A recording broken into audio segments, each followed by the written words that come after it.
오늘 말씀은 시편 119편 113절에서 128절입니다. 이 중에 124절, 125절을 읽습니다.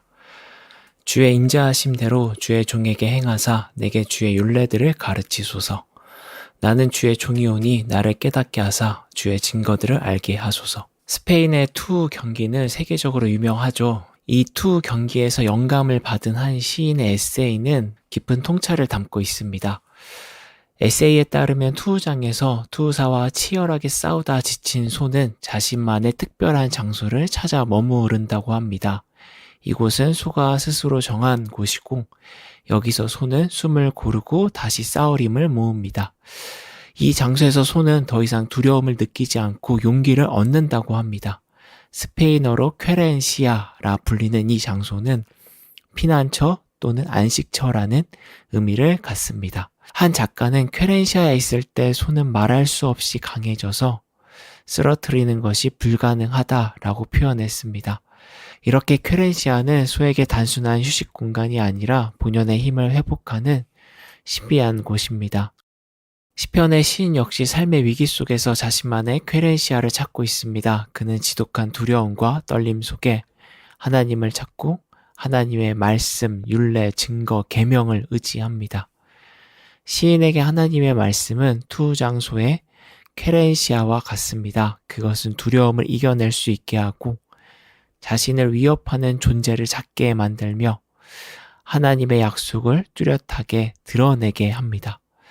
시인에게 하나님의 말씀은 삶의 피난처 그리고 안식처입니다. 한편 시인이 두려워하는 존재는 두 마음을 품은 자들과 악한 행실을 가진 자들입니다. 두 마음을 품은 자들은 겉과 속이 다른 사람들, 말과 행동이 일치하지 않는 자들입니다. 이들은 순진한 사람들을 달콤한 말로 유혹하여 악의 길로 인도하는 선동가일 수 있고 시인이 추구하는 바른 길을 무의미하다고 비난하는 이들일 수도 있습니다.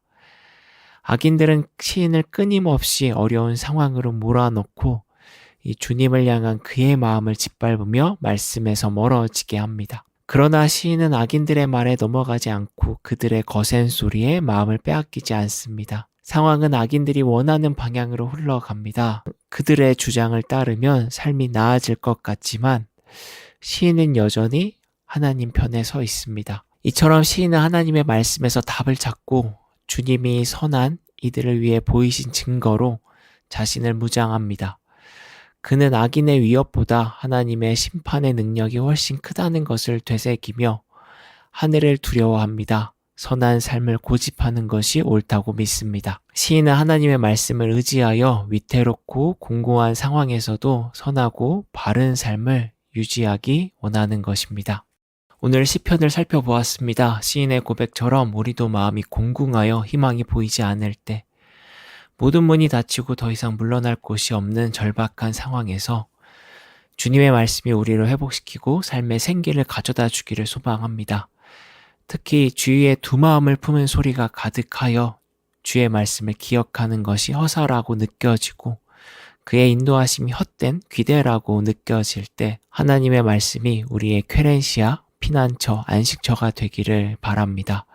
그래서 우리가 그의 말씀 안에 숨을 고르고 삶의 지혜를 찾을 수 있기를 소망합니다. 끝으로 우리가 주의 종, 자녀임을 깨닫고 주가 보이신 은혜를 마음 깊이 알아 삶의 어려움 속에서도 그 은혜를 기대할 수 있는 사람들이 되기를 바랍니다.